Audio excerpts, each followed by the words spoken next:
So hi guys, and welcome to this Mindset Mondays video. I'm going to do a number of these videos over the next few weeks.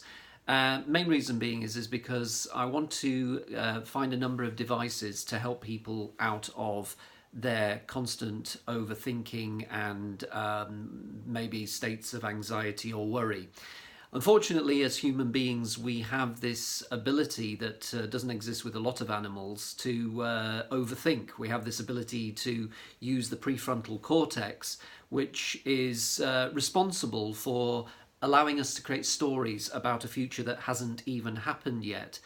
And more often than not, that leads to ruminating and has physiological responses triggered by that, and we end up finding ourselves feeling uptight. Our breath gets short, and we have the classical release of the adrenaline from the amygdala in the brain, and that's one of the things that we're not very good at handling. Because in our busy lives, and when we're bombarded by, of course, all kinds of worrying, sort of media, or things we see on Facebook, or just generally handling everyday life, it's all about trying to function with all of those thoughts coming at us at once. So sometimes it's helpful just to stop a minute, and I'm going to teach you 3 devices that I hope you find helpful in being able to, just give some perspective on those thoughts. And the first device is about just playing with the idea of the thought you're worrying about, and not really trying to analyze it or judge it, but look at the thought that you're worried about, and then just to ask yourself the question, is this thought actually helpful to me? Is it a thought that's productive?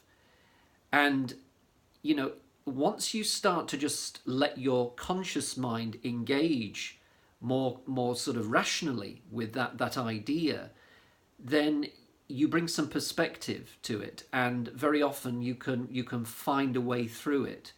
So I'm not saying that this is the holy grail or the magic bullet, but what it can do is certainly diminish that unnecessary dwelling on an idea that's going to cause you to feel bad. So ask yourself, is this thought helpful? Is it productive? And can I maybe find a more productive thought to replace it, a more rational thought to replace it? Now, if you get used to doing this regularly, then you'll intercept these thoughts. And one of the things you can do to intercept the thought itself is to say to yourself, when you find it coming into your mind, just say cancel to yourself, just cancel, just say that word, cancel. Is this thought helpful to me? Is it productive? And if it's not, well, actually, is there any evidence for the fact that it should be worrying me? Because a future that hasn't happened yet is possibly, this over, if you like, imaginative part of our cortex in the brain that's allowing us to generate these untruthful stories we tell ourselves. Now, the second device is, again, about bringing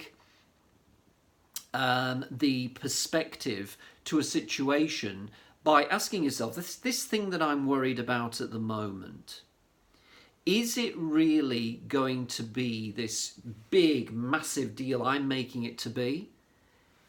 If I can look at it from a much higher height and a further point in my timeline.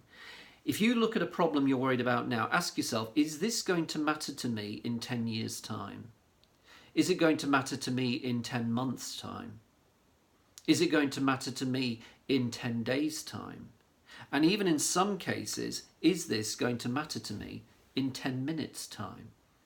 You see, if you look at the thought and realize that you give a lot of intensity to it because it's right here in front of you right now, but if you pull yourself away from it, there's a good chance that it's not going to seem quite as overbearing and as overwhelming when you look at it in terms of a future timeline. Then again, you can get some grip on this perspective and hopefully reduce the worry or the anxiety around it. And the third and the final one I'm going to teach you today is this area of mindfulness. You look at a thought that is usually, sort of nothing to do with where you are now. Because in this moment, as you're watching this video, hopefully the situation isn't that you've got some saber-toothed tiger waiting over your shoulder ready to bite your head off. there's no threat. Yes, but unfortunately, again, this really, sort of obstructive part of our brains, it's a double-edged sword. It can help us or hinder us. This part that's thinking is not thinking about now. It's thinking about our regrets from the past, and more often than not, it's about anticipating anxiety about the future. But if in this moment you just stop and really just control your breathing by breathing in through the nose for a count of 4 and breathing out for a count of 7, you'll trigger what's known as the parasympathetic system. And the parasympathetic system is, if you like, your relaxation mode. Remembering you cannot solve a problem when you're uptight. You have to switch into a new mode. And by doing that, you'll be able to get a clearer perspective on what you're thinking about. So breathing is actually the trigger to change. Once you start breathing differently, your physiology changes. Once your physiology changes, your state of mind changes. And of course, once your state of mind changes, then of course your performance and how you function changes. So think about that for a second. Just imagine breathing in through your nose for a count of 4, breathing out for a count of 7, and asking yourself and just saying to yourself, in this moment, I am safe and I am okay. Just say that to yourself. In this moment, I am safe and I am okay. And that way you will avoid taking yourself back into a past that is done, you have no control over it, and a future that is yet to happen. And more often than not, you're going to be telling yourself all kinds of things that are untrue about that future. So being in this moment, I am safe and I am okay, should allow you to get a good deal of perspective on that feeling, that thought, that worry that you had, and give you a chance to manage your anxiety much better.